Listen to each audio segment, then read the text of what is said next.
ఓం నమో శ్రీ గణేశాయ నమః. ఓం శ్రీ లక్ష్మీ నారసింహాయ నమః. ఓం శ్రీ నమ శివాయ నమః. ఓం శ్రీ లక్ష్మీ దేవతాయ నమః.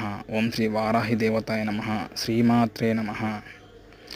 గురు మావుడమిలో వారాహి అమ్మవారి నవరాత్రులు చేసుకోవచ్చు అండి. అలాగే వారాహి నవరాత్రులు ప్రారంభము మరియు ముగింపు తేదీలు 26 జూన్ నుండి 4 తారీఖు జూలై వరకు ఈ వారాహి నవరాత్రులు వస్తున్నాయి.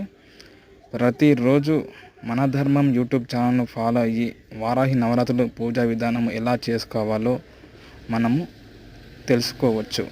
దయచేసి మన ధర్మం యూట్యూబ్ ఛానల్ను మరియు శ్రీను ఫ్రమ్ 8790 ఛానల్ను సబ్స్క్రైబ్ చేసుకోండి. శ్రీమాత్రే నమః.